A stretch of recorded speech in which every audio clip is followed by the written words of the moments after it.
6h01, mais on va donner une autre petite minute pour laisser la chance aux gens de se connecter. Puis ensuite, on va pouvoir commencer la conférence de ce soir.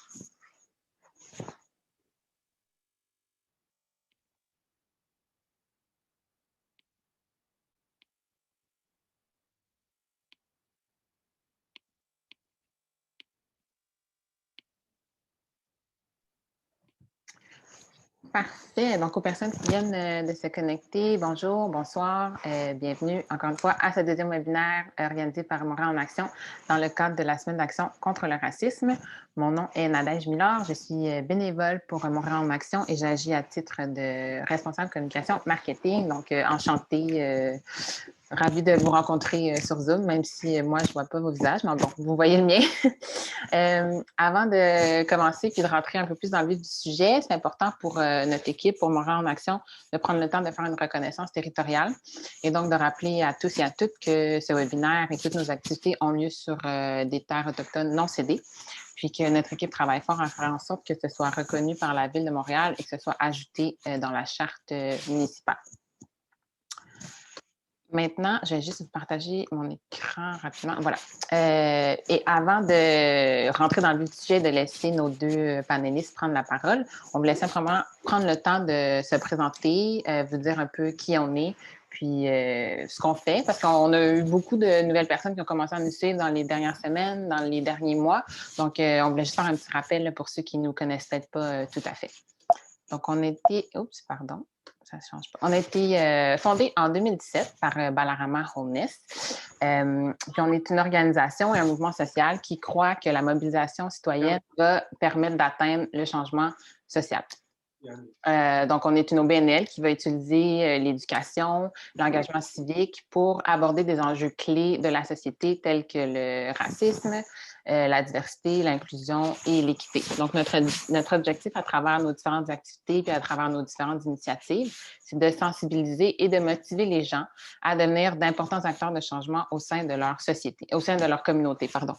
Puis quand on parle de communauté, on parle, oui, de la Ville de Montréal ou de la ville où vous habitez, mais ça peut aussi vouloir dire au sein de votre famille, au sein de votre groupe d'amis ou sur votre lieu de travail. Donc, en fait, c'est tout groupe où vous jouez un rôle et dans lequel vous avez un certain pouvoir d'action. C'est un peu ce qu'on a fait en 2018. Donc, on a réussi à collecter 22 000 signatures de Montréalais et Montréalaises qui ont forcé la Ville de Montréal à tenir une consultation publique sur le racisme et la discrimination systémique. Par la suite, en 2019, a eu lieu une série de consultations publiques à laquelle plus de 7 000 personnes se sont présentées, ont participé. Puis le résultat de ces différentes consultations publiques-là a été un rapport qui est sorti en 2020 et qui a été rédigé par l'OCPM, qui est l'Office de la consultation publique à Montréal. Et dans ce rapport, ce qu'on retrouve, ce sont 38 recommandations sur comment combattre, comment lutter contre le racisme et la discrimination systémique à Montréal. Et les 38 recommandations abordent différents thèmes, que ce soit l'emploi, le profilage racial, le profilage social, l'accès au logement et plusieurs autres thématiques. Donc, c'était quand même un très gros accomplissement qui a un peu débuté l'histoire de Montréal en action. Donc, c'est quelque chose duquel on est très fiers, mais ça a aussi fait en sorte que le racisme systémique est devenu une priorité pour la Ville de Montréal. Puis en faisant ça, on est devenu le premier organisme en Amérique du Nord à forcer une consultation publique sur le racisme et la discrimination systémique à un niveau municipal. Donc, c'était pas rien. Ça, c'est ce qu'on a fait de notre fondation à 2020, à l'année passée. Maintenant, on est en 2021. Ça va bientôt faire 1 an que le rapport est sorti. Donc, vous vous demandez peut-être ce sur quoi on travaille. Bien, ce sur quoi on travaille, c'est surveiller la ville, puis faire en sorte que ces 38 recommandations-là sont prises au sérieux et seront implémentées, parce qu'on croit vraiment qu'en implémentant ces recommandations-là, on va être en mesure de construire une ville qui va être plus équitable, plus juste et plus inclusive et plus durable. Puis, comment on arrive à faire ça? Bien, c'est avec l'aide, la précieuse aide de nos différents bénévoles, avec le support de nos nombreux partenaires, mais aussi avec votre présence ce soir à ce webinaire-là, puis votre présence à tous nos autres webinaires, qu'on est en mesure d'accomplir cette mission-là, puis de continuer à mener ce combat-là qui nous tient très à cœur. Donc, c'est un peu ça pour ma petite histoire de qui, Montréal. Elle a vraiment été invitée. Il y a un micro qui est ouvert, je vais juste le fermer. OK. Donc, voilà pour ce qui est de notre histoire, de qui on est. Maintenant, juste pour entrer un peu dans les technicalités de la conférence de ce soir, on a 2 panélistes, comme vous savez, qui devraient parler entre 45 minutes, 1 heure au total. Puis ça va être ensuite poursuivi par une période de questions qui, normalement, dure entre 20-25 minutes, selon le nombre de questions qu'on a. Puis on vous invite à écrire vos questions dans le chat, mais c'est sûr, mais c'est un peu plus facile si vous l'écrivez dans la section Q&A, Q et R de votre fenêtre Zoom. Comme ça, de notre côté, toutes les questions sont rassemblées à un seul et même endroit. Puis c'est plus facile pour Julie de ensuite les poser à nos panélistes. Donc, je vais laisser la parole à Julie Savaria, qui est aussi bénévole à Montréal en Action, puis qui va agir à titre de modératrice ce soir. Donc, merci et bon webinaire à tout le monde. Bonsoir tout le monde. Hello everyone. So it is our great pleasure to welcome you here today. So as Nadej mentioned, my name is Julie and I will be your moderator for tonight. So I would love first to welcome our 2 panelists, so Raven Spirados and James Oscar. So a little bit about them. So we'll start with Raven. So Raven Spirados is an arts writer and researcher interested in the aesthetics of world making. Based in Tautologies, Montreal, Raven holds a Master's of Art History from McGill University that talked about confronting anti-Blackness in Canadian art history, and who was supervised by Dr. Sherman Nelson. And she will talk about this more during her part of the presentation. Now, James Oscar is an art critic, curator, and presently a researcher in sociology and anthropology of art at the Institut National de la Recherche Scientifique. He was a curatorial advisor at the Montreal Museum of Fine Arts exhibition, From Africa to the Americas, Face-to-Face Picasso, Past and Present. Now, the floor is yours, dear panelists.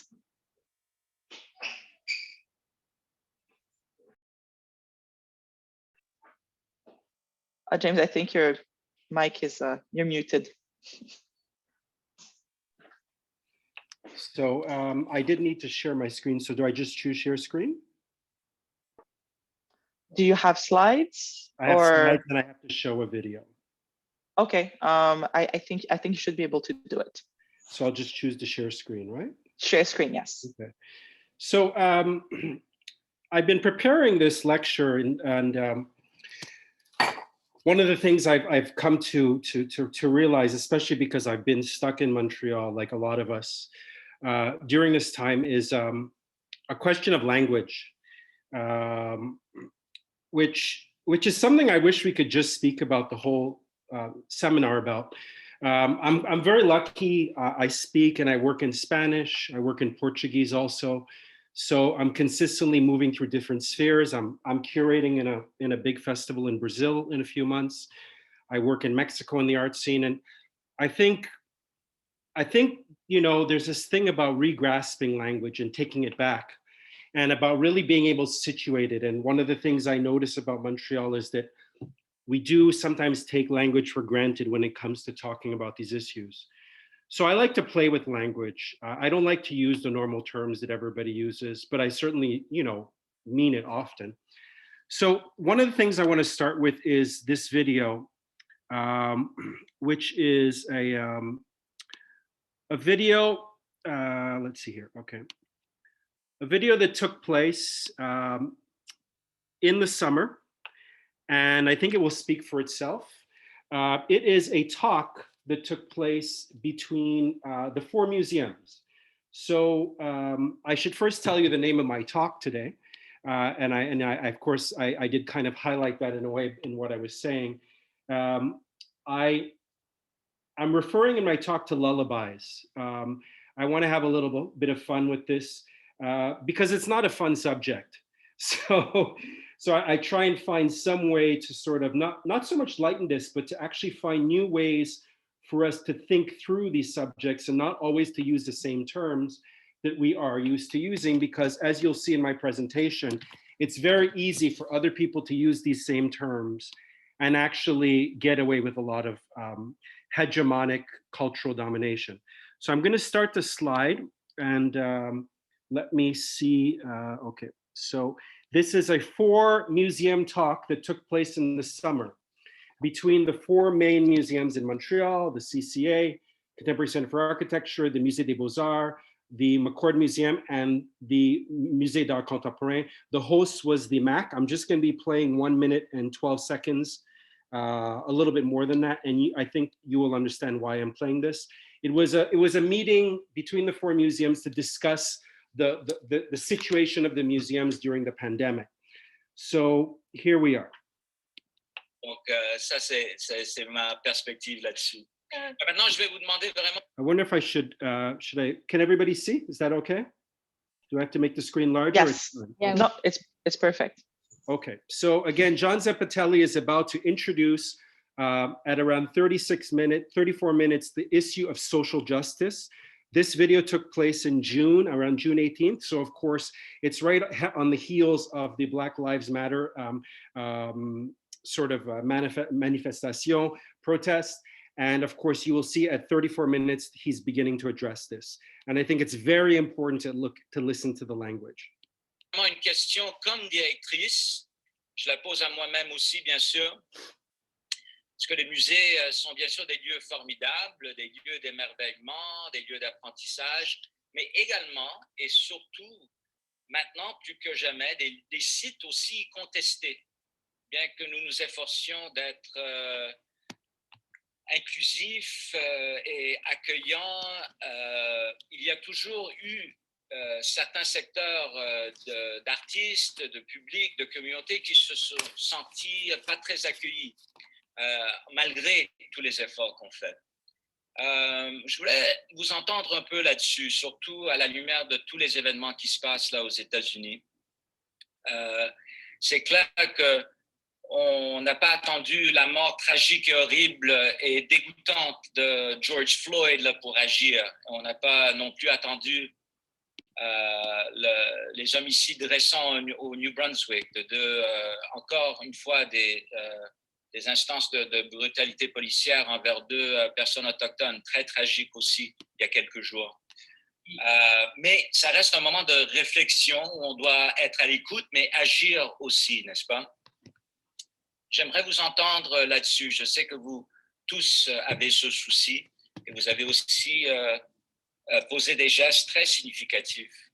Je pense, John, que quand tu dis on n'a pas attendu cette crise-là pour agir, tu n'as pas tout à fait raison parce qu'il y a eu des actions, mais assez timides dans la plupart des musées. Et quand on nous regarde tous les 4 aujourd'hui, il n'y en a pas un, vous venez d'Italie puis de la France, ce n'est pas vraiment la diversité. Là, vous êtes devenus des bons Québécois. Hein? Il n'y a personne de racisé autour de la table. Il y en a peu dans nos musées aussi.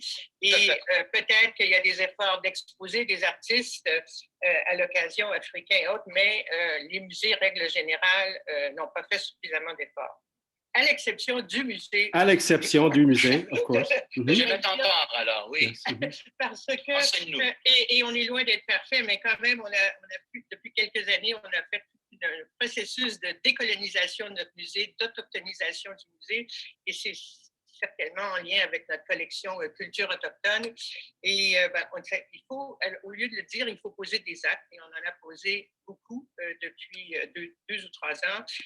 So there we are. This is the vision of our 4 museums in terms of where they are, in terms of the public contract with the public. I'm just going to switch over to my keynote, to my presentation now. Now, what you'll find interesting, of course, is that, and I mean, I'm going to read back what they've said to you. So what's interesting is that Mr. Zappatelli, he states that, of course, museums have not waited until now, until the Black Lives Matter incident to act, and that malgré tout, and despite everything, they've been doing as much as they can. At that moment, he is interrupted by Suzanne Sauvage, who is the director of the CCA, and she says, I think, John, when you say that we didn't wait for this crisis to act, it's not quite right. It's not quite the truth. There have been quite timid actions in most of the museums. And when you look at all 4 today, there is, you come from it, 4 of us today, You come from Italy, and there is not one of us that are really diverse. And when you see all the four, there's not one person around the table who's diverse. Maybe some efforts to pose artists on occasion, to show their work, have done a lot, have done something. But in general, with the exception of the McCorden Museum, we have, of course, we're far from perfect, but we've made a whole process of decolonization and indigenization of the museum. And it's certainly in connection with a collection of our indigenous culture. So I think it's very important to begin with understanding what Christina Sharp calls the weather. And this is the weather in Montreal. The weather is really that there is this ambiguity in language. The ambiguity comes across in Mr. Zeppatelli's presentation, that the four museums have been doing as much as they can despite the situation. And of course, he's interrupted in this untruth by Ms. Sauvage, who points out that in fact is not the truth.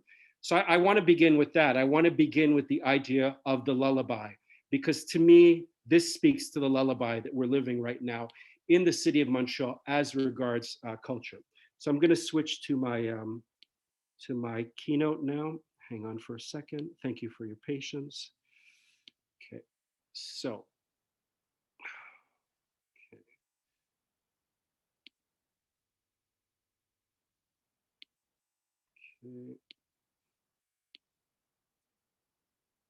Okay, so here we are. The PowerPoint keynote. So of course, as I said to you, you can see what's kind of interesting is actually when I paused it, and you'll see it, I'm going to go back up at the top of my slides.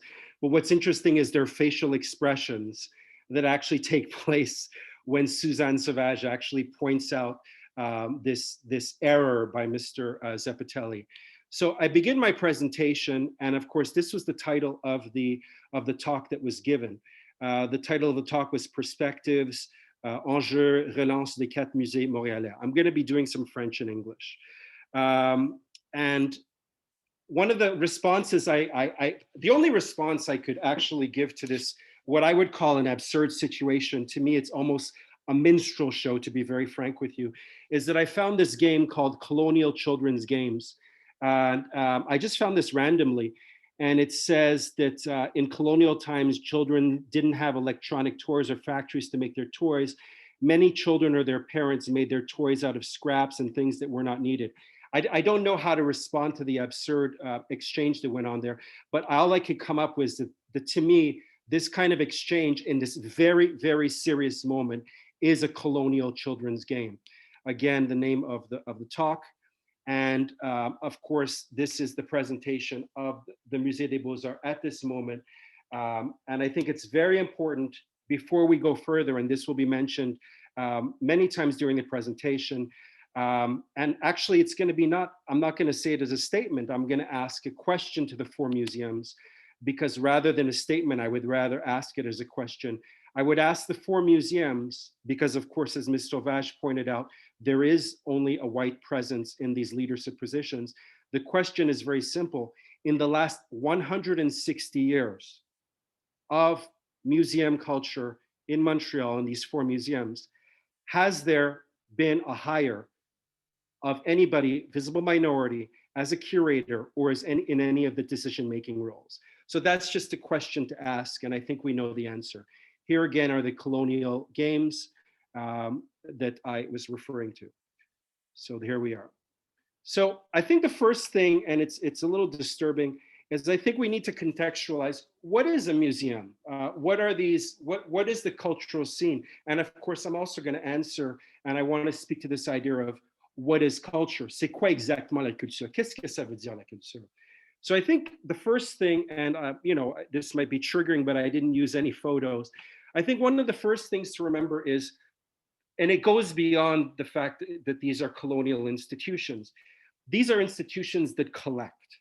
These are institutions that are financial behemoths. These are institutions with power and with money. These are institutions that have connections to past histories of colonization and to present ones. So So I think it's important to point out one little anecdote, and I'm going to be going through several anecdotes. Is at the beginning of in 2012, Montreal Museum of Fine Arts went ahead and decided to return the human of a Maori warrior to the Maori nation in New Zealand.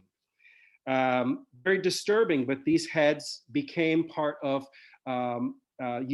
European collections in the 19th century, Montreal Museum of Fine Arts, and luckily it was given over back in 2012.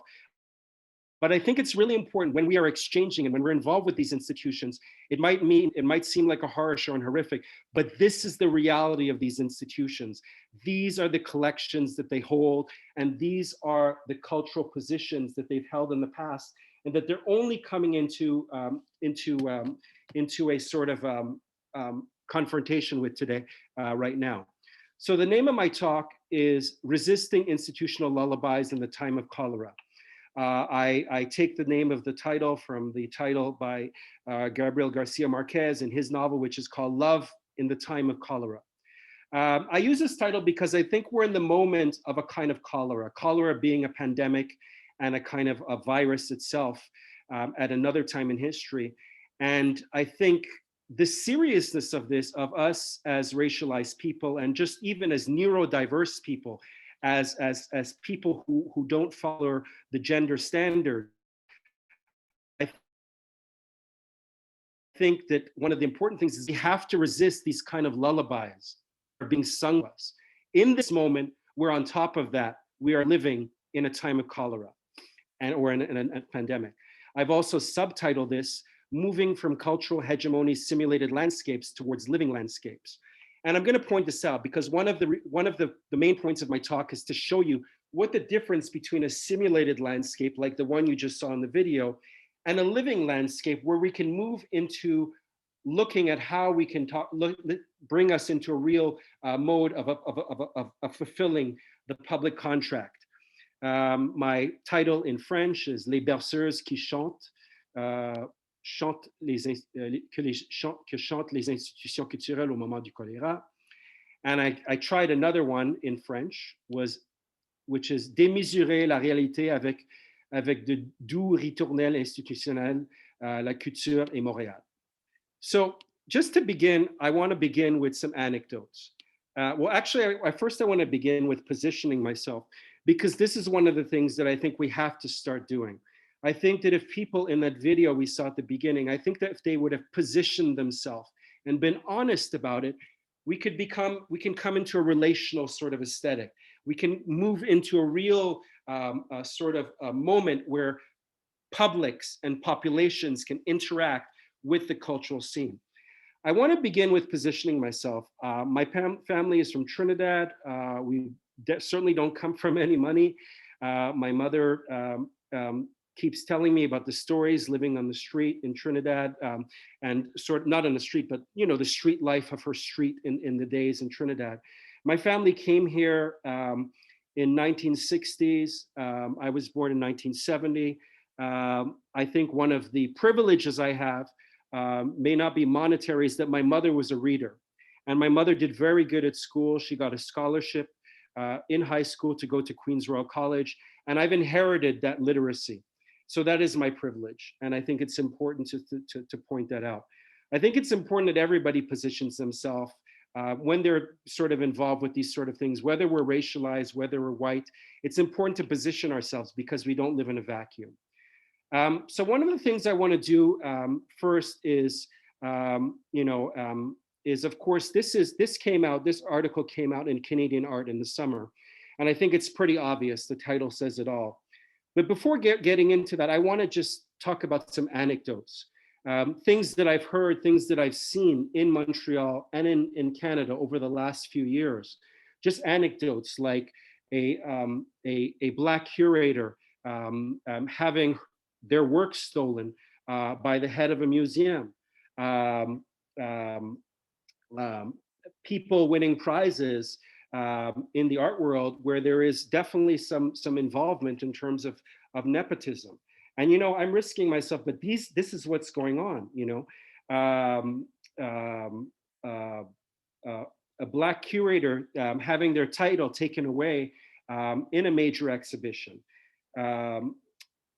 Black females being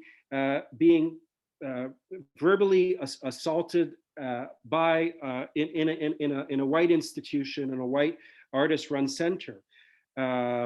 Indigenous, recently what we're seeing in the news a lot, and I'll get into a lot, is certain white art cultural workers actually assuming Indigenous identities and then feeding into the arts funding. One person has just been called out and has responded and said that in fact that she is not Indigenous, but this is after that she's profited over $100,000 taking Indigenous grants. This is the weather that we're in right now.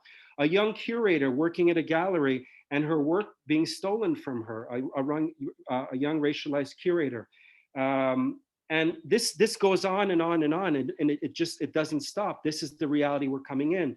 And one of the best examples of this was at the Whitney Museum in the summer, where the curator of the Basquiat show finally came out in the summer. I guess it was a good moment with the Black Lives Matter situation unfolding. She finally came out and spoke about what actually happened to her when she did the Basquiat exhibition, and how she was like some of the situations I've told you going on in Montreal and Canada.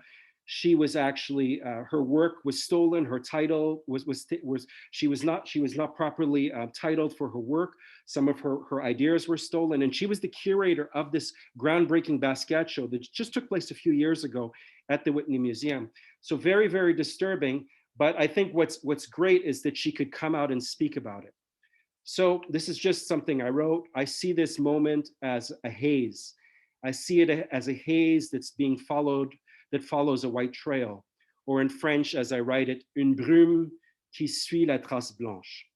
So again, we come back to this situation. And here we have the photos. And I mean, I don't mean to sort of like make light of this, but I think it's important to understand that this is almost like a phenomenological situation where we have four white powerful people speaking about the reality and how do they really consume this? How do they really engage with the reality that they are sitting in institutions that for 160 years have not employed visible minorities in a full-time position, in a permanent position to actually engage with not just racialized art, but in general with the art world. Again, the museum, again, another facial expression during this discussion. And what's interesting in the discussion, you'll remember, is that Suzanne Sauvage says that of the four museums, that her museum has done the most. I find this highly problematic in a moment where I think it's a moment for all of us to assume our vulnerability. It's a moment for all of us to assume and to position ourselves and just have an honest dialogue about things. So the metaphor I'm using today is the landscape. So for me, it's a starting point. It's a kind of way of mapping to be able to discuss the problem. The way I look at it is looking at it as a way of looking at landscapes. And I divide the landscapes into two landscapes. The simulated landscape, which to my mind is the landscape of hegemonic culture. It's a landscape of false pretense. It's a landscape which is not willing to engage in a serious relational conversation within the moment we're in. The other side is the landscape which I call the living landscape. And I had such a visceral experience of this, taking a taxi today with a Moroccan taxi driver, and those taxi rides are so enriching, I think sometimes, because we get into a situation where we can really enter into this living landscape and a dialogue with people who are in the same situation like us. Sometimes people who are very qualified and have not been able to exceed to the next level in a situation like it is in Quebec. And we were listening to reggae. It's interesting. And we were talking about the transnational power of these songs, of the reggae songs, and how they really come from this living landscape. So, and this is a concept that I'm developing now.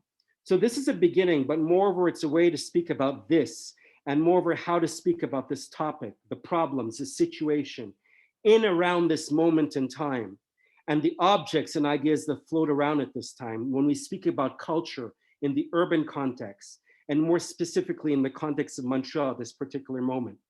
Today, as I have in the past, I've decided to use the framework of landscape to enter into our discussion. That is to say, I've decided to look at the cultural scene in its most brute form, the physical space, that is to say, its landscape.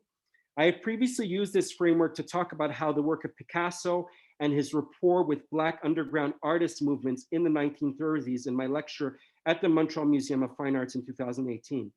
At that time, I saw fit to talk about artists' interior landscape. Today, I'm talking about the landscape in general, and I will explain.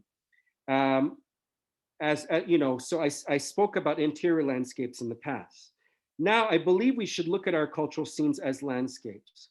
Landscapes that contain both promise and some that are open systems, and that also at once sometimes can contain grave dangers, ambiguities, unwillingness to engage with the moment, and a fear on both sides, because this is a situation where it's not a blaming situation. We're just asking for a rendezvous, for a dialogue between all of these parties. I have to make it very, very clear that at the beginning of this museum meeting at the Musée d'Art Contemporain, Mr. Zeppetelli pointed out that this meeting online between these four directors was an opportunity to engage with the public on these issues. I should make it clear that they left 5 minutes at the end for questions. I found this a grave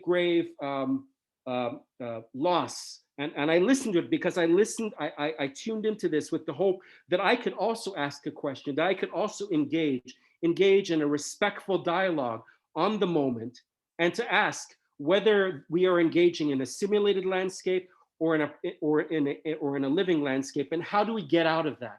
And that is what I'm getting towards at the end. And I have very concrete things that we need to propose to the museums and to the moment that we're in.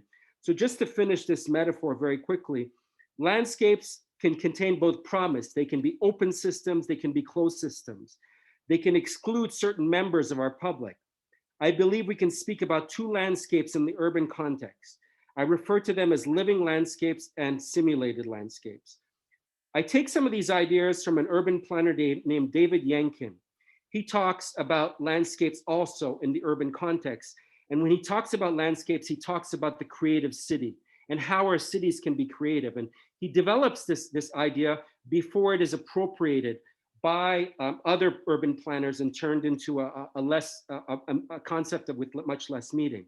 So one of the things that's important, this is important for us as we get towards the end of my talk, is when we're looking at a living landscape, the first thing that we need to understand, and this applies to us as racialized people, and it speaks to my experience in the taxi today, is the first thing in a creative city where there is a living landscape is that we have emotionally satisfying environments that are stimulating, that are exciting. And there are also places where we can feel peace and solace and not feel this constant nervousness, this situation which a lot of us, not just racialized, but other people who are excluded from cultural scenes, they also feel.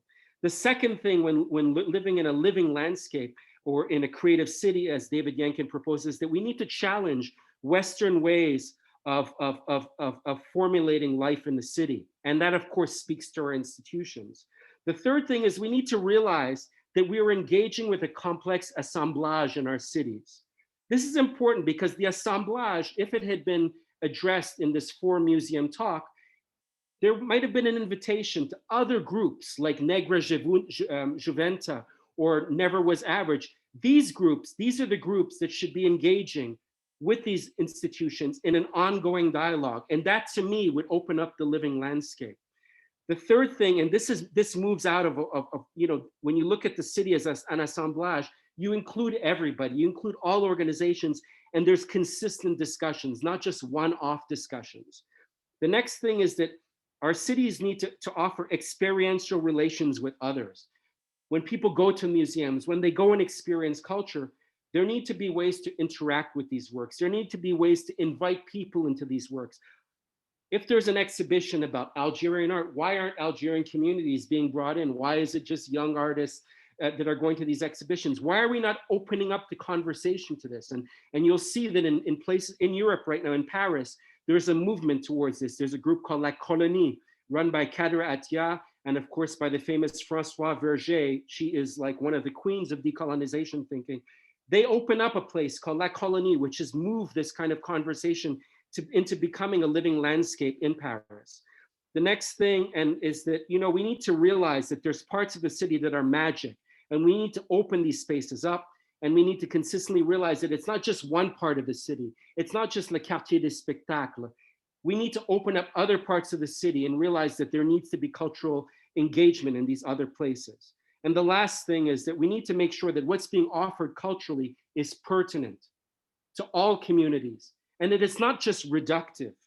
The fact is that, this idea of reductive fads, of one-off exhibitions, of now including racialized artists all of a sudden in the mix, it just doesn't cut it. It doesn't cut 160 years of exclusion. It doesn't really bring us to the real reality of a conversation and bring us into the real conversation about cross-culturalism. So now I move on, and I think it's important for us to really look at the idea of what is culture and what do we really mean by this. So of course, I've already pointed this out.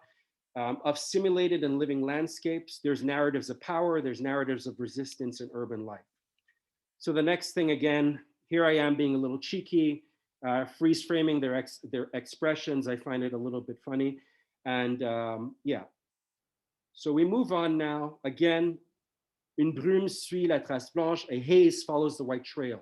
How can we start to confront this and get into a real living landscape in our cities? But the first thing we need to talk about is, what do we mean by culture? Everybody talks about culture and creativity, but what exactly do we mean by that? And what's the baggage behind that? And have we had this conversation in Quebec? And I think in Quebec, we really, especially more than most places, have to have this conversation because we're in a very delicate environment. Truth be told, the Québécois, definitely in the 60s, in the 50s, were, in a sense, in a situation. They were being treated, as in French, as they were called des citoyens de seconde zone.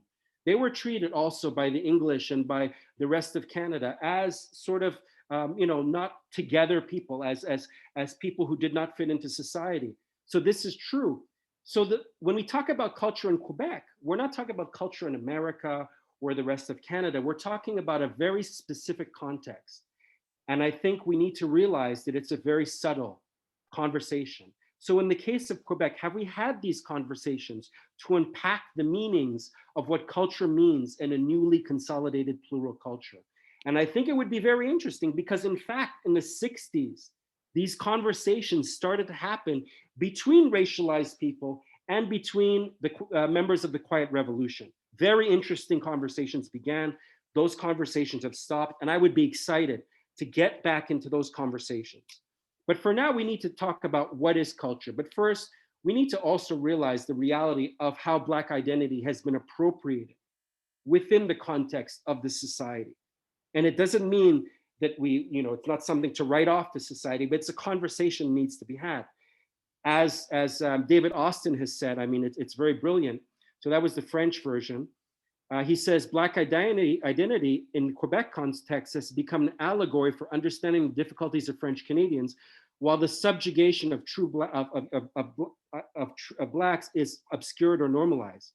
Appropriating Black identity may have been an effective tool for French Canadians, but for Blacks, then it was a problem, remains a problem today. So can we have this conversation? And it's an open conversation. It's not to be a confrontational conversation. It's time to have a dialogue about this because really it's the moment to do this. So why am I talking about living landscapes versus simulated landscapes? But of course, first, so we've done that already. So the first thing is we need to get back to the idea of culture. And I leave that up there. That's the original idea of the Montreal Museum of Fine Art. So when we talk about culture, what are we talking about? So culture definitely had very different meanings back in the day. So Raymond Williams, who's a thinker from England in the 1960s, he points out that in the 15th century, the original meaning of the term culture actually it came from botany. So, it was about, the cultivation of bacteria. So in a sense, it's very important, to understand how this word has changed, because it's important to understand what it means now and how it's often being sometimes misappropriated within the context of our cultural policies in Canada and globally. So at first it was used to talk about, cultivation, the culture of a crop, or the culture of bacteria. So then, to cultivate, to incubate, to protect, to honor through worship. So, but then of course it started to change meanings.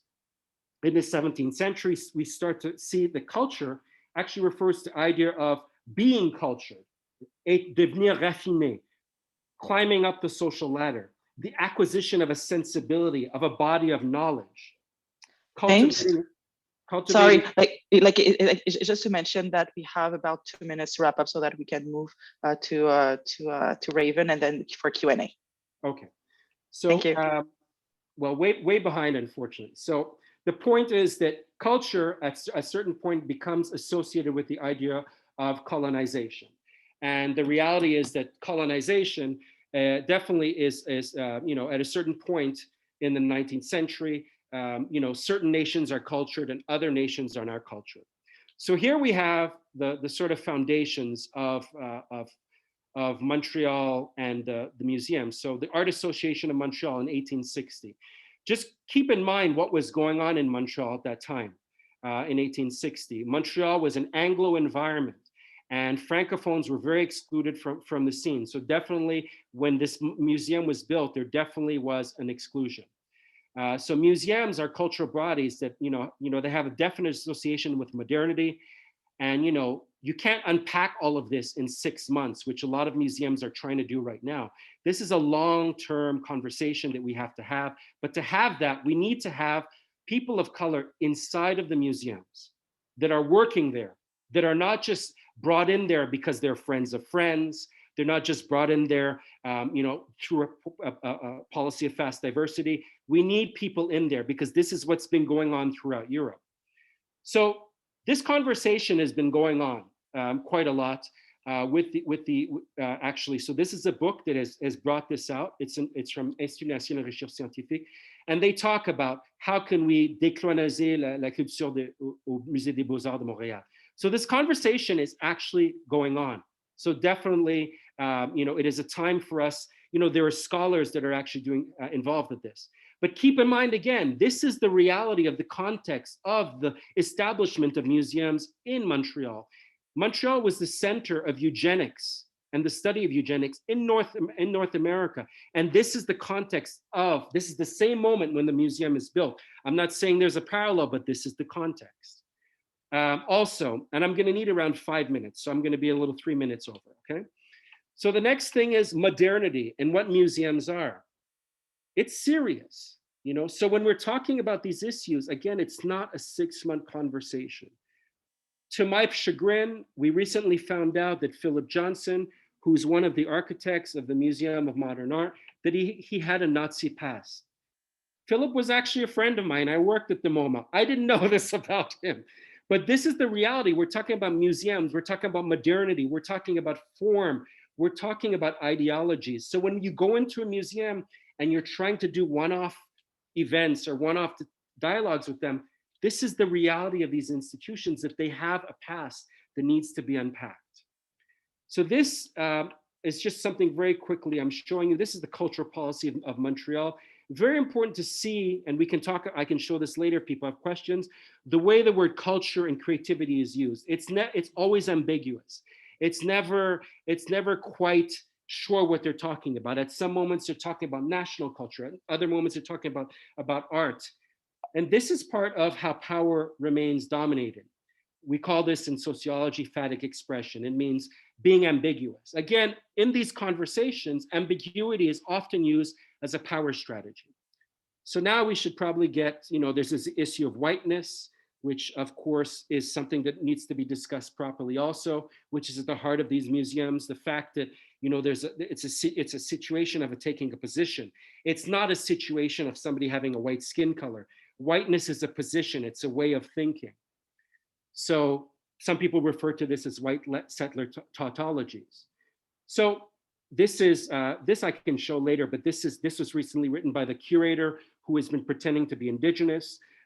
She's using the language, you know, of decolonization to get out of the fact that she has been defrauding the system. This is important to understand, that these are the reality of what's going on, and these conversations, this is not in the media yet. This story has not been in the media yet.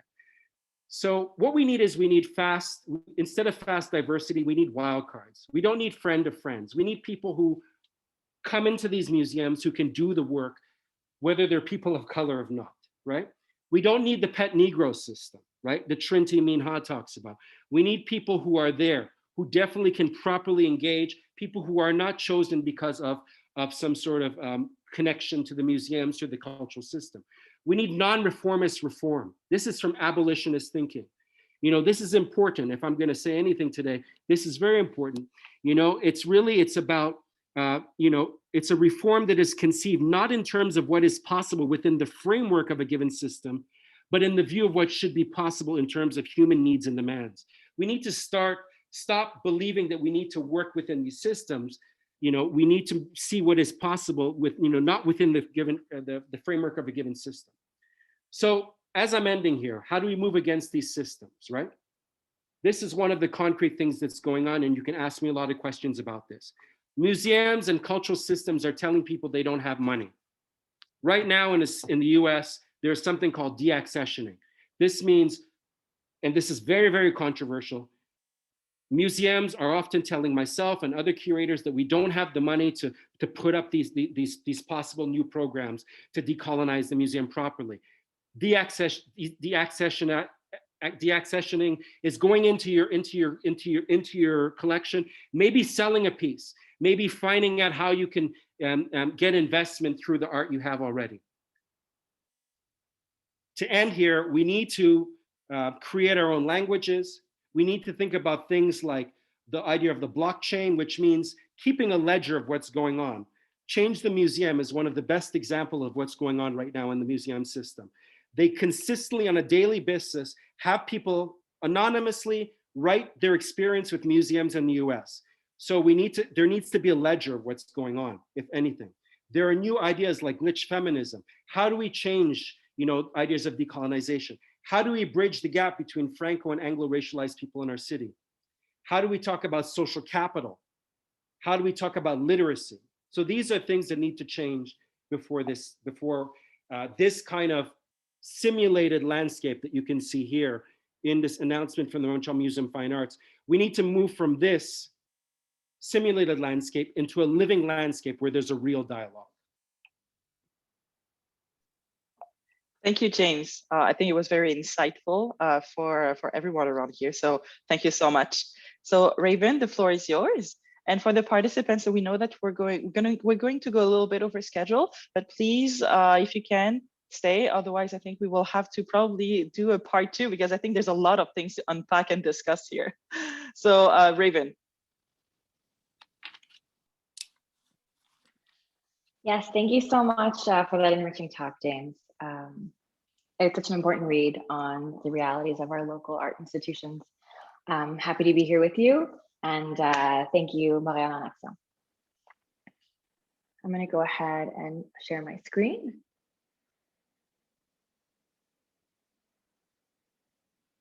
Okay.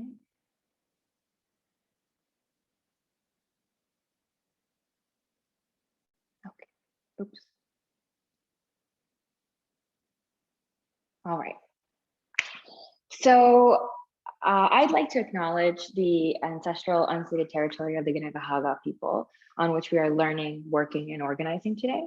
I think it's important to mention the land because growing up here, I never heard the traditional names of the territories. And today I can say that I am based in Tiohtià:ke, Montreal. A question I continue to ask myself is, what is my responsibility as a Black person on unceded Indigenous lands? And that's something that I continue to work on, to question and to answer within myself. And I'd like to also open that up to everyone here today to say, what is our responsibility as people on Indigenous lands? As we reflect today on systemic racism, let us remember that the acknowledgement of Indigenous rights is deeply connected to all human rights work, and that reconciliation and conciliation is everyone's responsibility in Canada. As it was mentioned earlier, my name is Raven, and I just finished a Master's of Art History this past October at McGill University, and that was supervised by Dr. Sherman Nelson. Throughout this session, I'll be introducing a few of the influential people who shaped my understanding of systemic racism, the first being Dr. Sherman Nelson. Dr. Nelson was a full professor of art history at McGill University until June 2020, when she joined NSCAD, Nova Scotia College of Art and Design University, as the founding director of the Institute for the Study of Canadian Slavery. And that's the first of its kind in Canada. Dr. Nelson is also Tier 1 Canada Research Chair in Transatlantic Black Diasporic Art and Community Engagement at NSCAD. Andy Fillmore, Member of Parliament for Halifax, said this about Dr. Nelson's appointment to the chair, quote, "The impact of Dr. Nelson's work to uncover, preserve, and share the difficult histories of transatlantic slavery will start here in Halifax, a city that continues to confront systemic racism built on generations of discrimination, and it will ripple across the country and around the world." So what is a loss for Montreal is a great big win for Halifax. To continue, Dr. Nelson is also the author of 7 books. A couple of titles just to say is Representing the Black Female Subject in Western Art, that was published in 2015, and Towards an African Canadian Art History, that was published in 2018. Dr. Nelson's scholarship is important to today's topic because it was one of the first encounters I had with art history that thoroughly analyzed the visual work in all its complexity, a complexity that was missing and that was absented. That complexity that stems from Canada's colonial histories of engaging and profiting from the enslavement of Black and Indigenous people. To speak about systemic racism in the arts is to lean very heavily on Dr. Nelson's groundbreaking research. Dr. Nelson is a public-facing scholar, appearing on TV, radio, public talks, as well as teaching.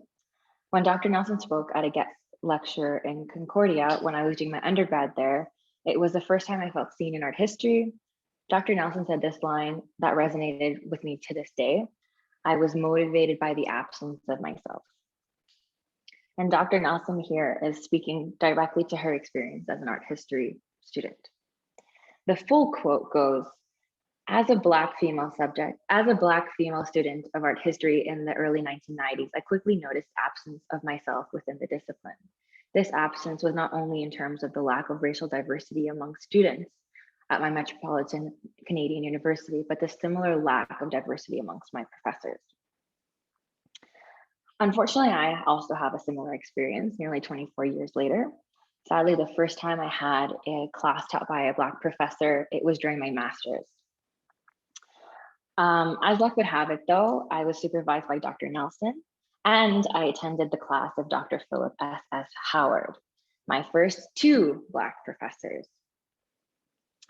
To understand the lack of Black professors, I would recommend looking into one of Dr. Nelson's book called Ebony Roots, Northern Soil, Perspectives on Blackness in Canada, published in 2010, that digs into all of the systemic obstacles that Black students and faculty face in Canadian academia. I'm going to go ahead and introduce Dr. Howard, who is a professor of education at McGill University, and their area of study is Blackface incidences at Canadian institutions and universities, and leads an initiative called the Art Against Post-Racialism Project in collaboration with artist Camille Turner. Another introduction. Camille Turner is an artist, curator, and self-professed, quote, explorer of race, space, home, and belonging. Born in Jamaica, based in Toronto, Camille Turner is a true trailblazer, joining critical race theory and visual culture. As part of my thesis, I explored one of Camille Turner's series called Wanted, a series of 10 photographs that Camille Turner created in collaboration with Kamal Parbai in 2015. Based on the runaway slave advertisement texts, Camille Turner and Kamal Parbai reimagined who these people might have been. The description is closely followed with one exception. Every subject is self-possessed and whole. Part of the series was presented during a major exhibition at the Art Gallery of Ontario titled Every Now Then, Reframing Nationhood. That ran from June 29th, 2017 to December 10th, 2017. Importantly, the exhibition was a critical take on Canada 150, offering the general public an avenue to consider what we were actually celebrating on these colonial anniversaries. Through this series and other works in this exhibition, a light was thrown on the fact that Canada engaged and benefited from transatlantic slavery. Turner and Parby's work were among the first works that confronted the visitors while they walked in. And my question here is, how does confronting this particular history transform how we perceive so-called Canada? Artworks like this not only get the wheels turning in a person's head, it also demonstrates the breadth of racism in Canada. Artworks like this do touch on the interpersonal racism that exists, but more importantly, and specifically to tonight's talk, how systemic racism is perpetuated. This leads me to another one of Camille Turner's works, an installation called the Afronautic Research Lab. The artwork has traveled many times, and in each time is relevant to the location it is in. The iteration I experienced was at Art Texte, which is in Montreal, and that was in 2018. I entered a dark room. In the center of the room was a table covered with reading materials of all sorts, books, newspapers, printouts, archival documents, and the gallery visitor was invited to sit down at this table to read these materials. One of the artwork intervenants, who were incarnating space traveling Dogon Afronauts, would hand you a flashlight so that you could find your way through the materials that recorded anti-Black racism from the 18th century to the present. The goal of the artwork was to enable a reflection on how the past has shaped the present and point to the future. Artwork like this is pertinent today because it makes visible how traceable Canadian systemic racism is and how its present iterations have long roots. As Dr. Nelson says, we constantly teach the part of slavery that makes us look and feel good, that positions us as benevolent abolitionists. But that deficient of knowledge has implications for the way race relations are understood, policy is penned, and justice protests are perceived. Another quote by Dr. Nelson is, "It fits with this false narrative that we're multicultural, that we're race blind, that we're color blind, that we have no racism. Instead, we reject this tired rhetoric of Canada because we've seen the evidence. The evidence is in the archives. The evidence is in our everyday. What does it mean to have Black and brown people brutally dying after encounters with the police? And this in a pandemic, when the primary focus of the world is to stay alive." I will echo the Black Lives Matter Montreal protesters here when they say racism is a pandemic too, and that racism is the worst virus. It is just as renowned artist Diane Brown says in their editorial in The Star, "I know as many do that I've been living in a pandemic all my life. It is structural rather than viral, and it is the global state of emergency of anti-Blackness. What the COVID-19 pandemic has done is expose even further the endoskeleton of the world. BIPOC communities are living compounded apocalypses." Let us remember that in 2018, the Canadian Public Health Association, along with 7 provincial territorial public health associations, released a statement denouncing that racism is a public health issue in Canada. Quebec or Montreal were not among the signatories.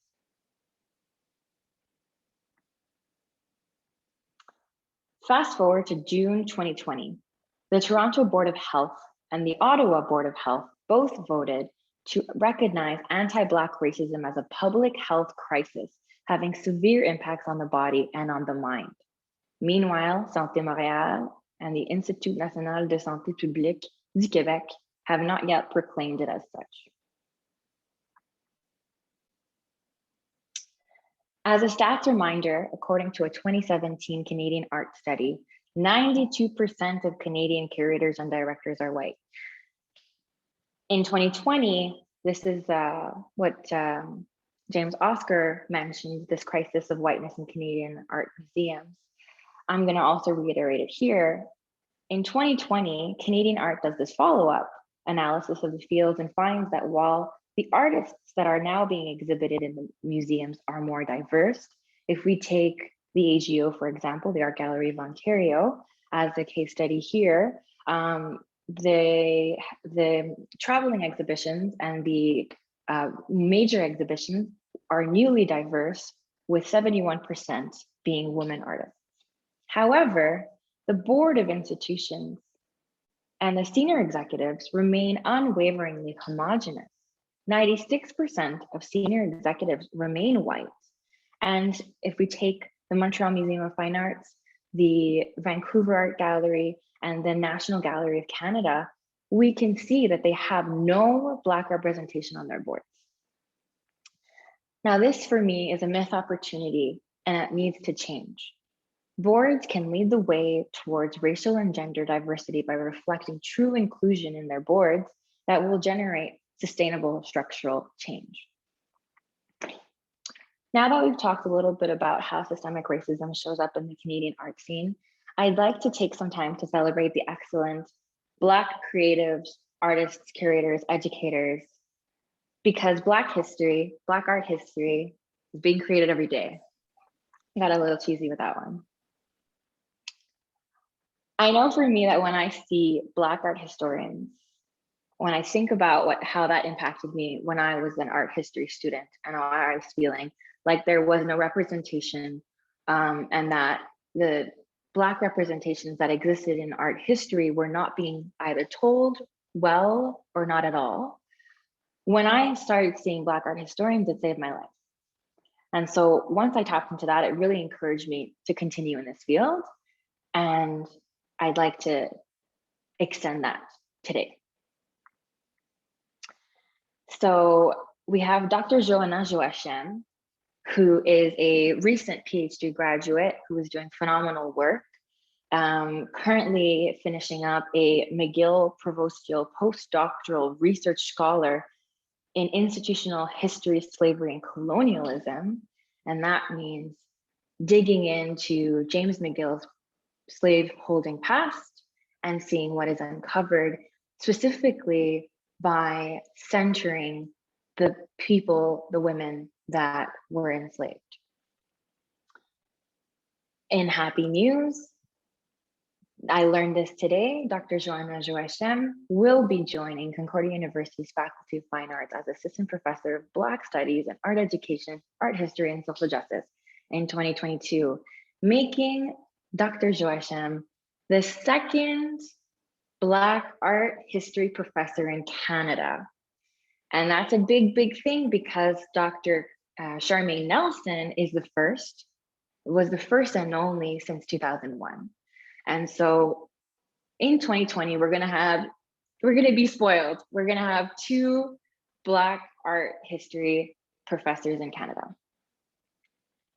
I'd like to take a little bit of time here to bring up Dr. Joachim's master thesis that really explored what we're talking about today in extreme detail. Dr. Joachim did a study of the institutions in Montreal pertaining to how they are or are not inclusive of racialized staff, people, artists, creators, board members, etc.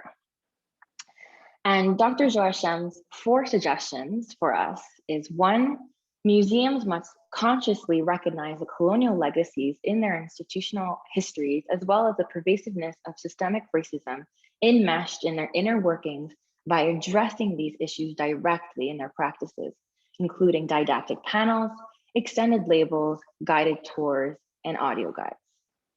The second, museums must reject colorblind ideologies in their practices to allow for a multiplicity of racial and cultural perspectives to be represented by hiring Black Canadians at all levels of museum operations, from the board of directors to cultural and educational staff, as well as the frontline actors. 3, museums must actively work to maintain lasting collaborative relationships with Black Canadian artists, curators, and communities by being flexible, compassionate, and responsive when inviting them to participate in planning exhibitions, educational activities, and special projects. 4, museums must ensure that curators, educators, and other staff members work in self-reflective manners and hold themselves accountable by adopting policies and implementing the use of race-based documentation in their work. This especially applies to acquisition processes, Dr. Joachim says. And lastly, museums should utilize their prominent position in society as a means to open discussions of Blackness, race, and cultural difference in order to dismantle and demystify stereotypes through the creation of spaces for curatorial subjectivity and individuality. Next, we have Josephine Denis, born in Haiti, based in Montreal, and does really important community building, outreach, arts work. Denis' most recent exhibition was in September 2020. Denis brought 11 artists together, titled the exhibition, "This is what compels me to compel them." It was a true expression of Black resiliency, strength, community, and creativity. Denis recently entered the Curator of Education and Outreach Fellow at the Power Plant in Toronto. Continuing in this same vein, Gaëtan Verna, the director of the Power Plant. And the Power Plant is Canada's leading public gallery devoted exclusively to contemporary visual art. It is a vital forum for the advanced artistic culture of our time that offers an exceptional facility and professional support to diverse living artists while engaging equally diverse audiences in their work.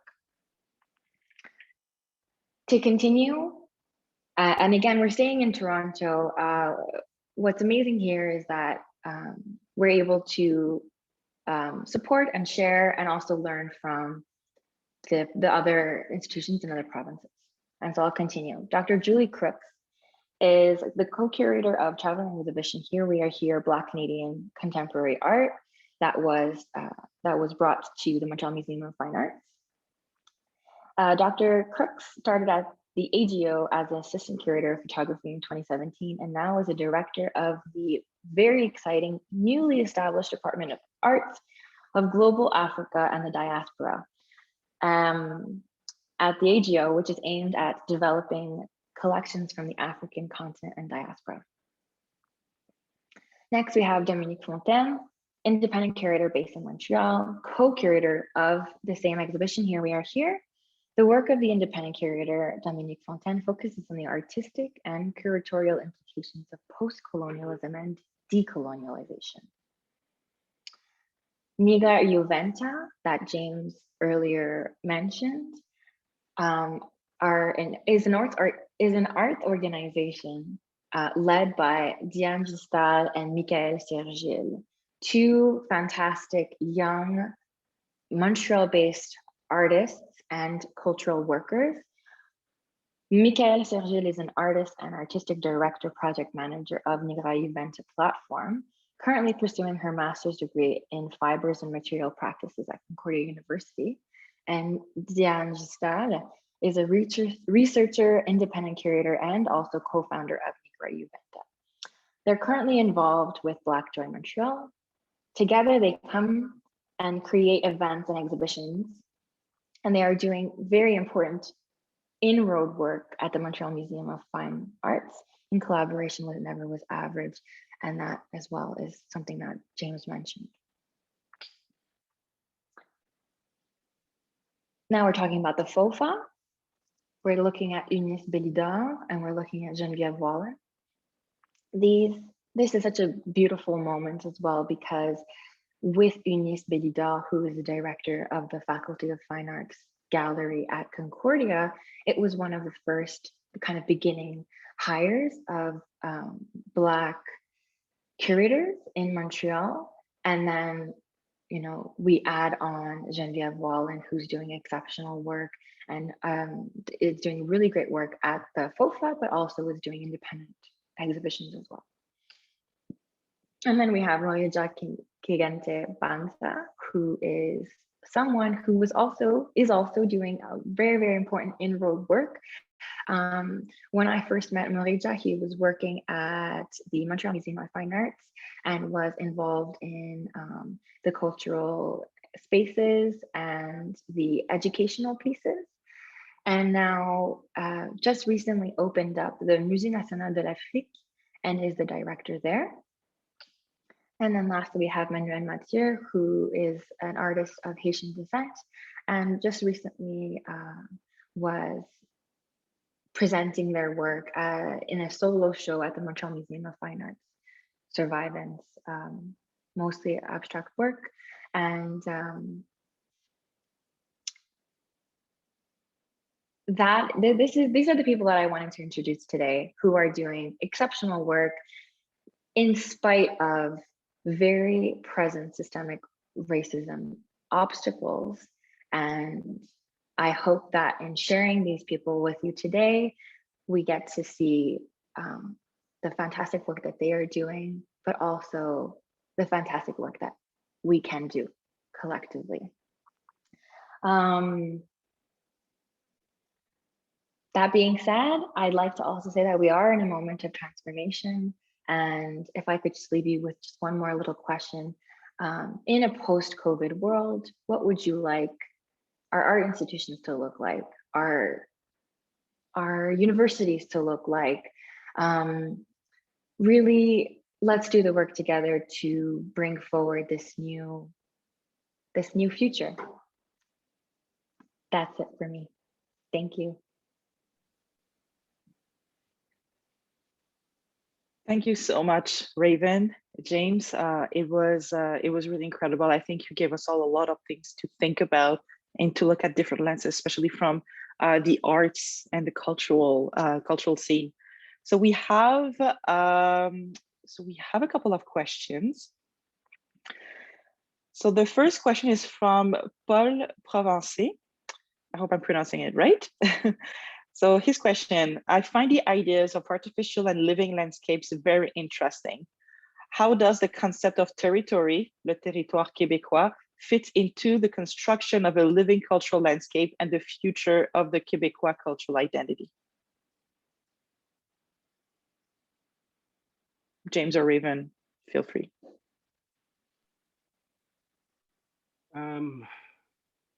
Je vais juste parler en anglais en premier, après ça, j'essaierai en français. Mais peut-être je commencerai en français. Donc, je pense qu'on va parler d'une paysage vivante. C'est une vie relationnelle de jour à jour. Ce n'est pas des exceptions. Ce n'est pas de temps en temps. C'est des échanges constants. Maintenant, où nous sommes, c'est que c'est des choses exceptionnelles. C'est pas intégré à la ville. Tu sais.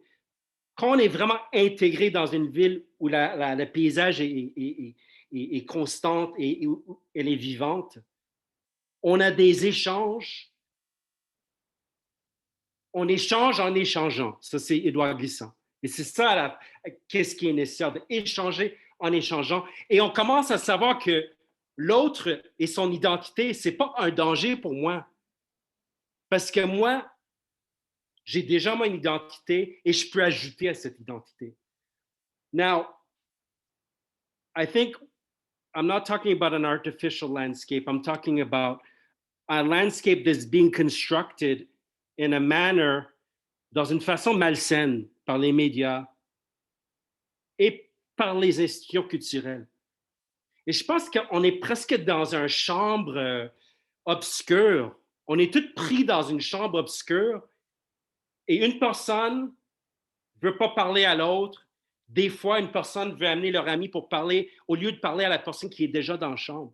Donc, une paysage vivante, c'est vraiment quelque chose qui se mêle toujours et on n'est pas peur d'avoir des arguments. On n'est pas peur de ça. C'est ça le problème maintenant.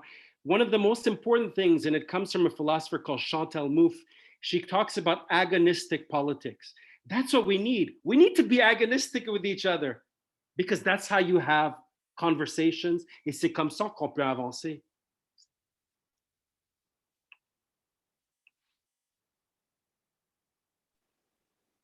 Raven, did you want to add anything to this?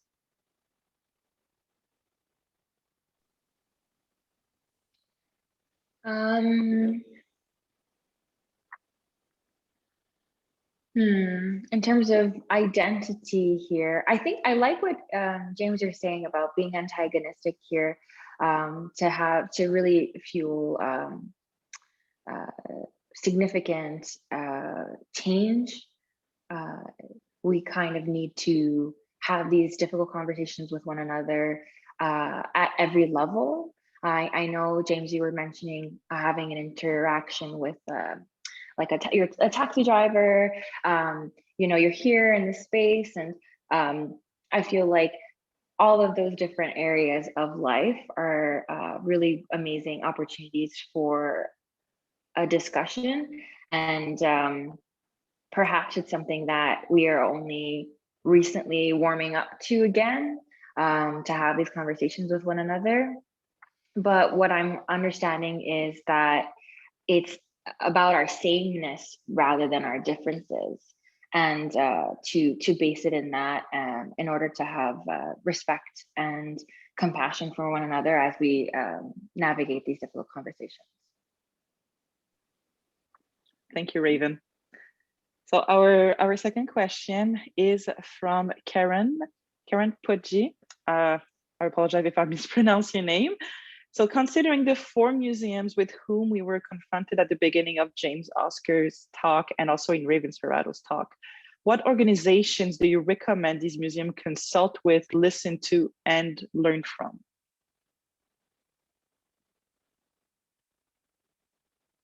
Raven, do you want to start, or? Sure. I mean, that the people that I was introducing, maybe.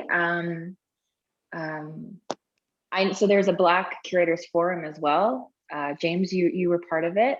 That might be a really beautiful place to start. These are people who have extreme, you know, levels of knowledge, particularly pertaining to attempting to take on this challenge. And I think that perhaps what is not necessarily a common strategy is a collective strategy. And so I would say maybe that.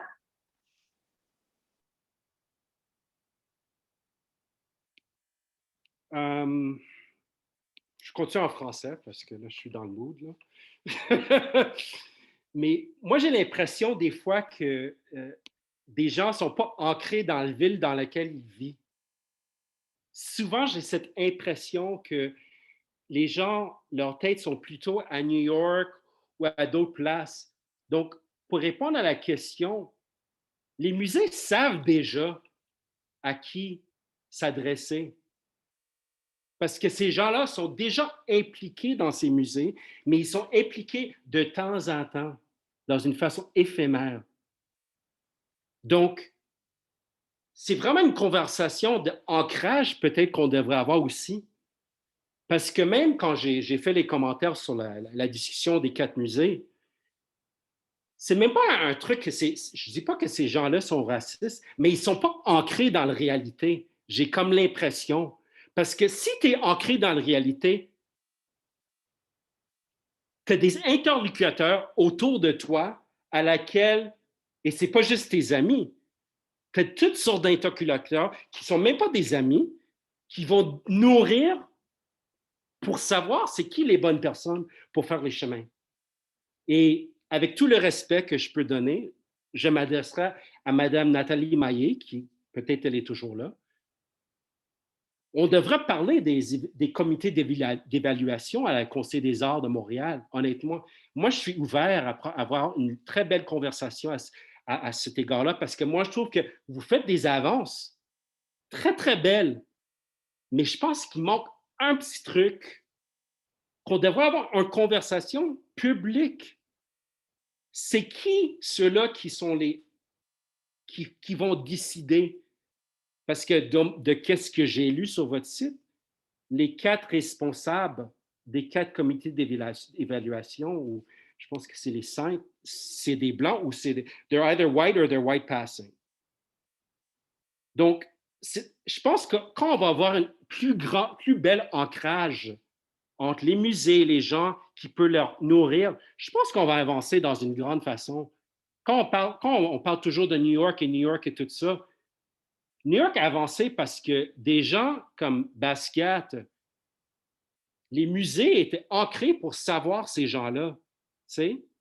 Et il y a d'autres gens que si les musées et les comités d'évaluation, s'ils étaient plus ancrés, s'il y avait une plus belle conversation de société, on pourrait avoir ces échanges d'ancrage et savoir c'est qui les bons pour nous avancer. Super, merci beaucoup. Puis donc, c'est ça, donc Madame Maillet vient d'écrire James, j'aimerais pouvoir poursuivre la conversation avec vous. Donc, voilà, je fais le message.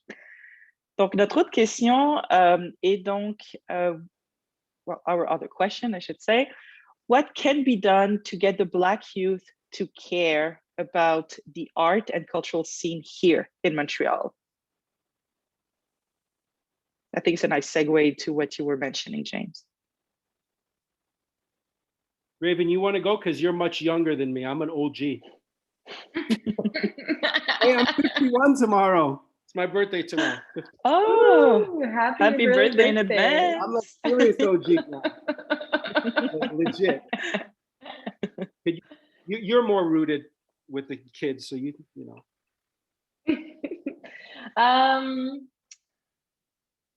Well, I would say that I think James, you touched on it earlier, where it's definitely being aware of what is relevant in the city. What are our youth talking about?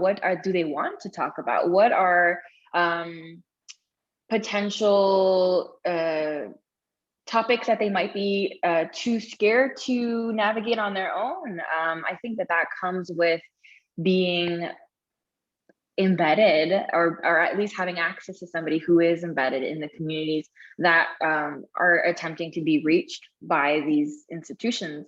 I would say that diversifying the styles or the formats of institutional events might be helpful to attract a different audience that might not necessarily have a particular habit of going to museums.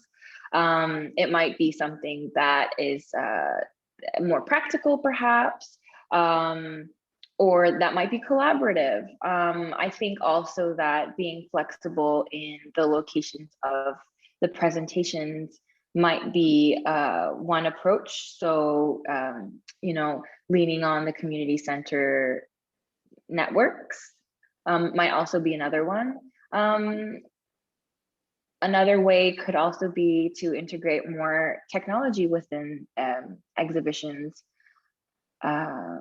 Yeah, but this is just off the top of my head. I think that it's always like something that is so particular to the youth, depends on the neighborhood as well.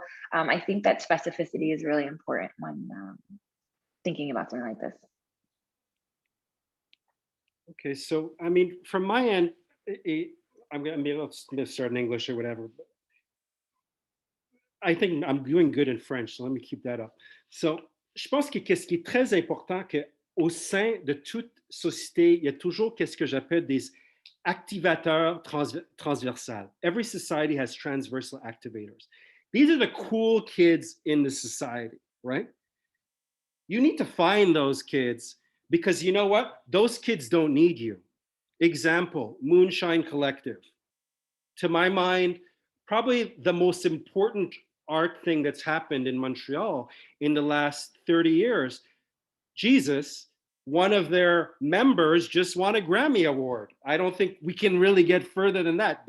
Keynote. So I think what's important is to understand that society, each society has these activators, these transversal activators. You need to spot them, right? And these are the kids who can bring people in. And it might be a little abstract what I'm talking about. But for instance, why is it Pierre Quenders not on an evaluation committee of the Conseil des Arts de Montréal or part of the Moonshine Collective, because those kids, they have heirs, not just here, but abroad. And when you start working with those kids, your museums and your cultural centers, they profit from them because these kids have more connections than most of us internationally because through social media. Donc c'est très important, je pense, encore de réaliser, de savoir que les gens ancrés sont déjà à côté de toi, mais de leur donner l'espace. Parce que souvent, comme j'ai vu souvent des DJ qui ont participé au Musée des Beaux-Arts, ils se sont présentés comme DJ, après ça, ils se sont partis. Mais pourquoi ces gens-là ne sont pas des commissaires d'art? Parce que je te dis, à New York, ces gens-là qui sont DJ, ils sont aussi commissaires. Donc, il faut que, I think we need to realize what we already have and realize the kids are there, but they don't need us. You need to go find them because they already have their own thing going on. You need to attract them. You need to speak to them. Like really speak to them. Great, thank you so much for these answers. So the next question is from Seth Gordon. He is asking if you could speak to whether or not there's a tension between prospective and corrective justice in addressing the system issues that you mentioned in your talks.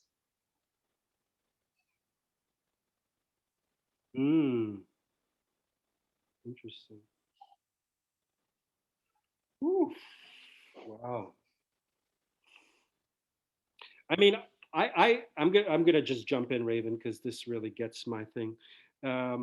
This one I got to go in English.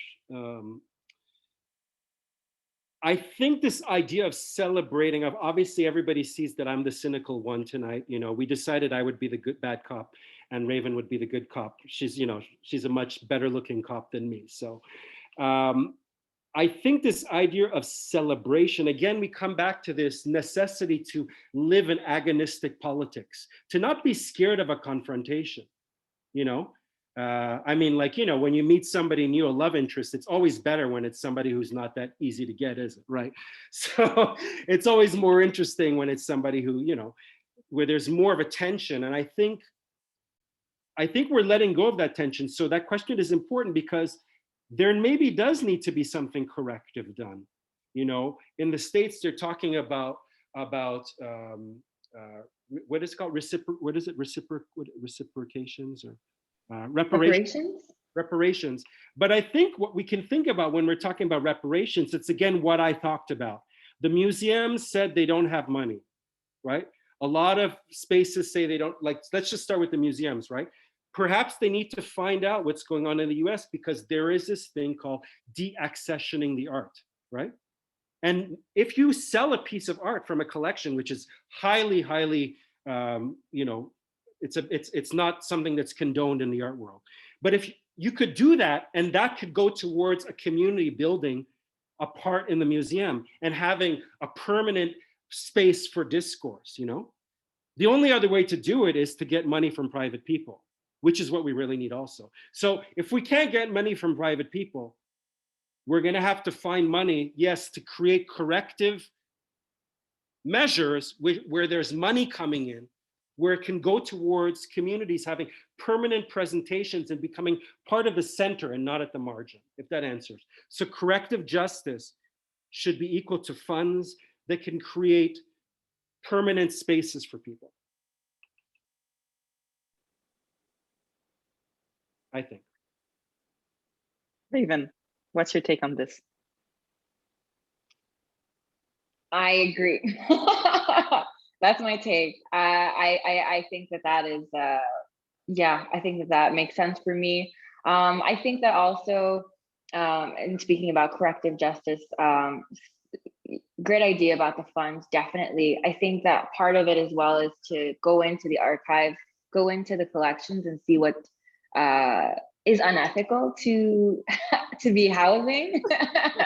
I know that that's like a whole nother story, but I think that is part of attempting to do better, be better, and to be in respectful relations with the communities that you're trying to attract, you're trying to build with. I think that, yeah, I think that of course I would assume that in those collections there are things that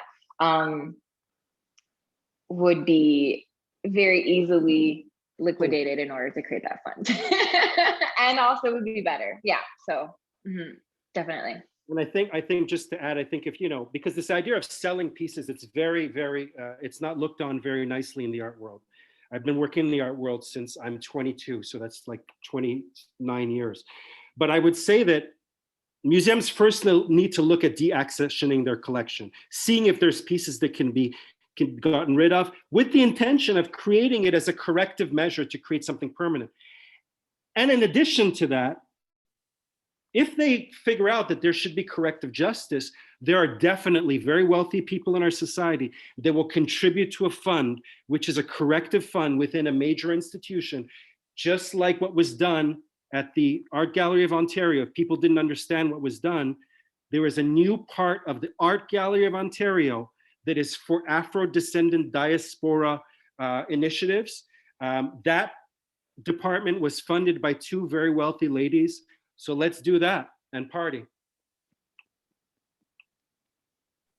There's people with money. Yeah, that's for sure. All right. So, well, the next question is from Katia Grubisic, and her question is the following. So are there any initiatives by arts and culture institutions, whether historical or contemporary, here or elsewhere, that you can cite as examples of the kind of systemic change that we need that will get us beyond tokenism or the kind of blackwashing that seemed so prevalent at the height of BLM last summer?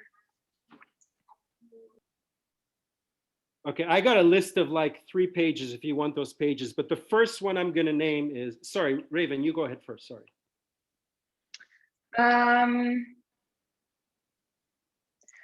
What comes to mind are art residencies. I think that to foster change within our particular systems, we need to have better encadrement of both artists and cultural workers, specifically to, yes, support them in our creative work, but also that facilitates inclusion, facilitates the particular person to enter an institution that might not be so kind of abrupt or might not be so alienated. I think of also cluster hires, so really playing with different strategies of inclusion in order to kind of counteract the alienation that does occur when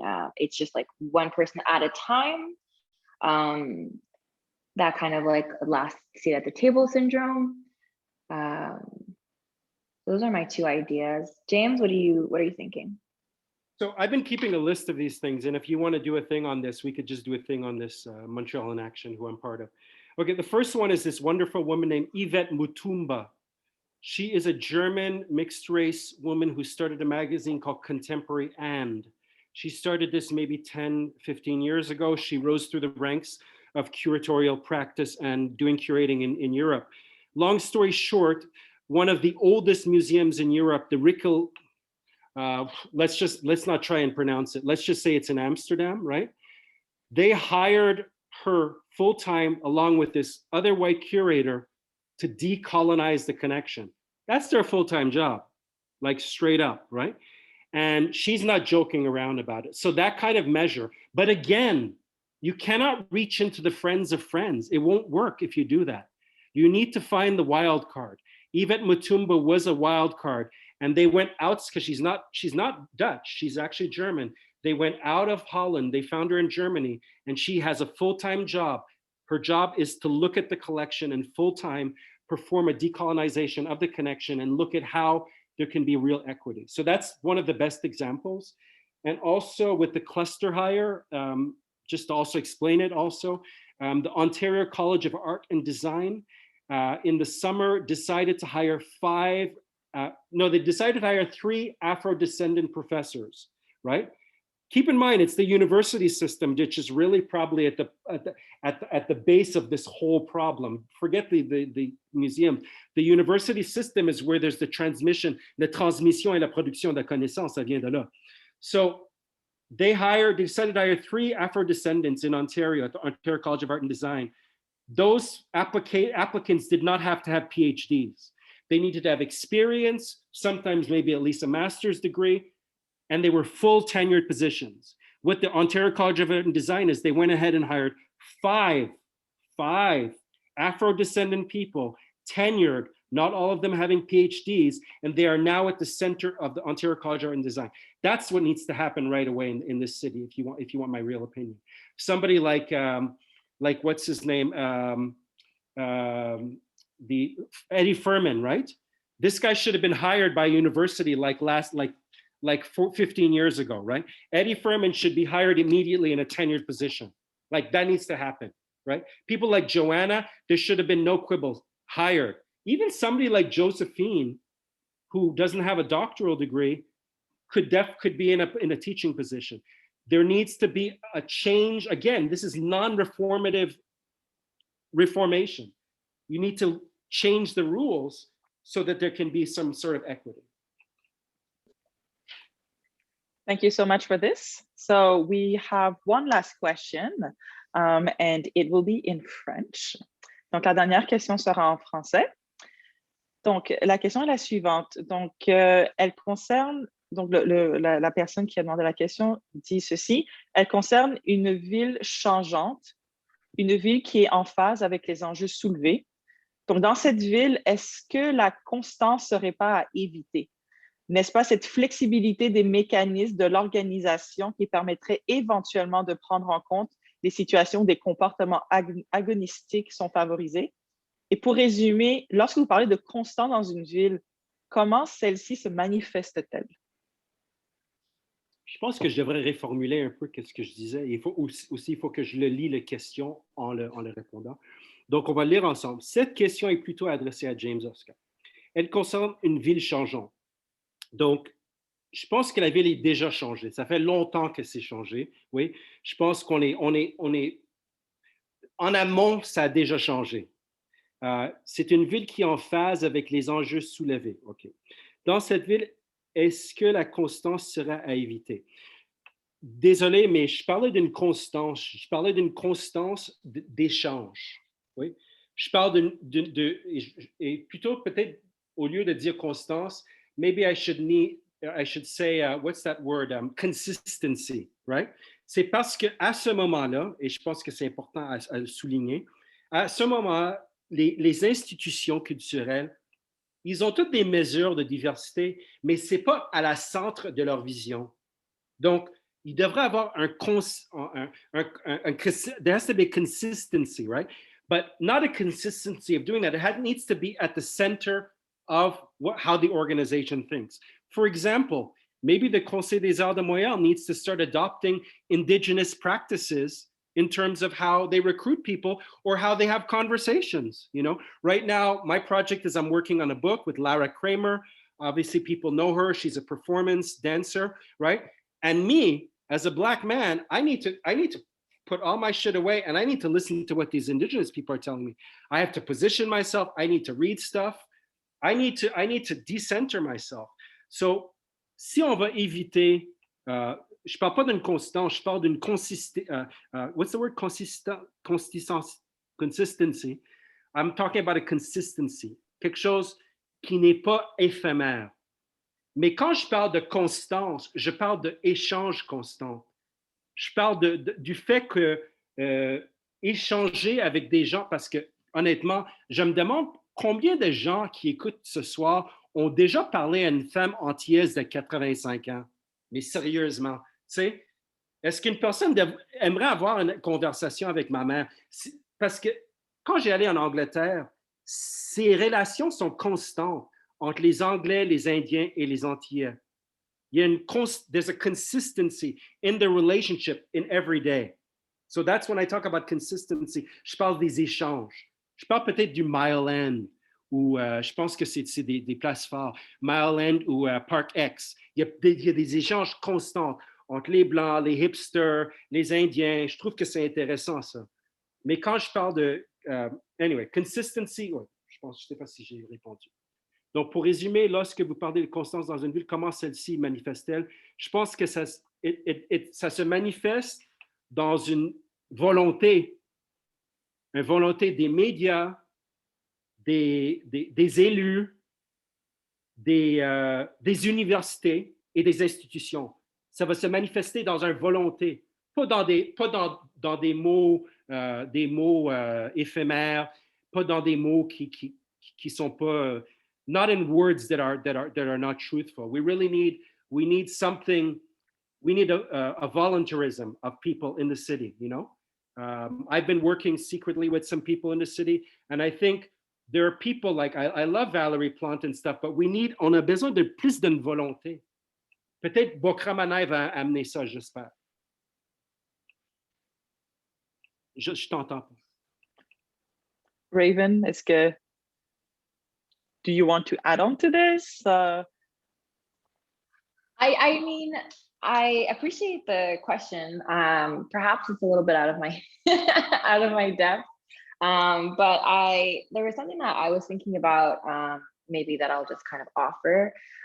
So in terms of how things relate to the work that Montreal in Action has done, there are like 38 recommendations, and the recommendations that center around the arts and culture is more funding for the programs, right? And as I was reading this again this morning, I was thinking about this. We are currently in the International Decade for African Descended People. Mm-hmm. That's finishing in 2024. And then we are the self-proclaimed City of Reconciliation. Mm. And so I think that we are definitely talking about today the obstacles, the struggles. But what's so interesting about tonight is that we are all coming together and we're advocating for this particular funding that will help us get to where we need to be. And I think that I was watching a session the other day, and I think Dr. Deborah Thompson said it. They were talking particularly about a legal case, and what was won, it was a landslide case, but what was won was the basics. And I think that to kind of tie it into, I'm kind of going on a tangent here, but just to say that this is what we need, our community needs, because these are the basics. And so I am looking forward to how our city and our country puts those two international kind of years into action. Et juste pour oui, excuse-moi, James, vas-y. Juste pour ajouter, c'est vraiment, juste pour ajouter à ce qu'elle a dit, Raven, c'est pour vraiment répondre, pour résumer, lorsque vous parlez de conscience dans une ville, comment celle-ci se manifeste-t-elle? Par des conversations. C'est vraiment ça qu'on a besoin. Parce qu'il n'y a pas de plateforme. On peut pas, c'est pas Le Devoir, c'est pas Journal de Montréal, ça c'est sûr.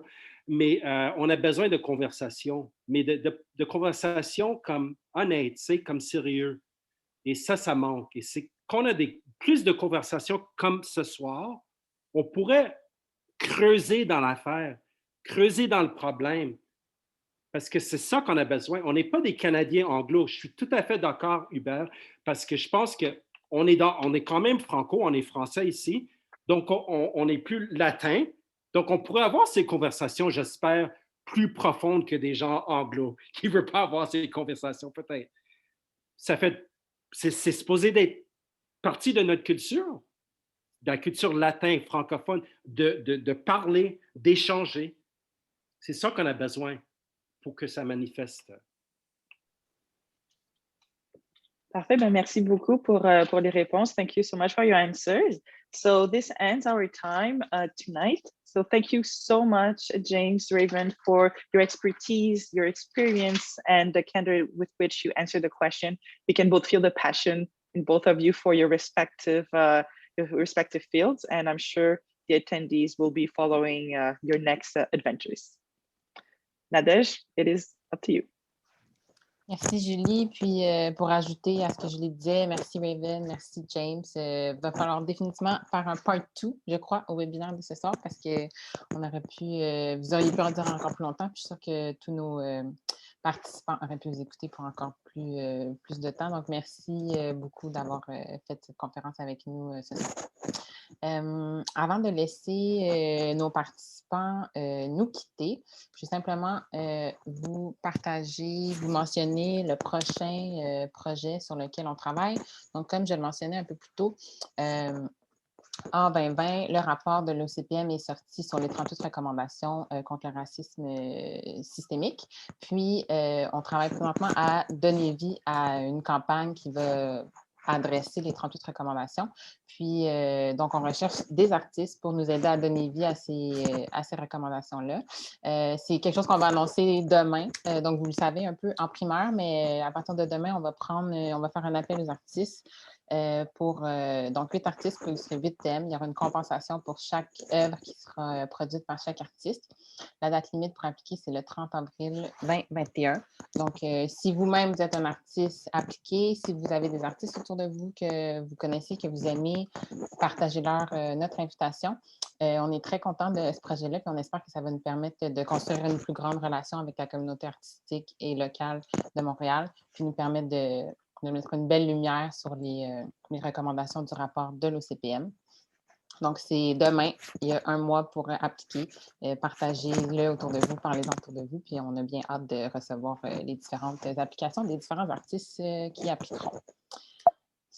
Ensuite, comme vous le savez, notre site web, c'est montrealenation.com. Si vous voulez plus d'informations sur nous, sur ce qu'on fait, sur les 38 recommandations, n'hésitez pas à le visiter. On est aussi toujours présent sur les réseaux sociaux, que ce soit Facebook, Instagram, LinkedIn. Donc, continuez à nous suivre, continuez à commenter nos publications, à les partager, à nous écrire, à slider dans nos DM. On est toujours très contents d'entendre ce que vous avez à dire puis de voir que vous aimez notre contenu. Puis finalement, si vous êtes en mesure de le faire, c'est très apprécié de faire un don à notre GoFundMe Ensemble contre le racisme systémique. Ce GoFundMe-là nous permet de payer nos panélistes quand on a des conférences comme ce soir. Ça nous permet d'offrir des webinaires qui sont gratuits. Ça nous permet de payer des artistes, comme les artistes qu'on recherche en ce moment pour notre campagne sur 38 recommandations. Donc, tous les dons, vraiment, sont les bienvenus. Il n'y a pas de trop petits dons, que ce soit 1 $, 5 $, 10 $. C'est toujours très apprécié. Votre support est toujours apprécié. Puis, peu importe la forme qu'il prend. Donc, merci beaucoup. Puis, on espère vous revoir au prochain webinaire. Et je vous souhaite une très bonne soirée. Merci à tous d'avoir été présents. Julie, James, Raven, merci encore une fois et à bientôt.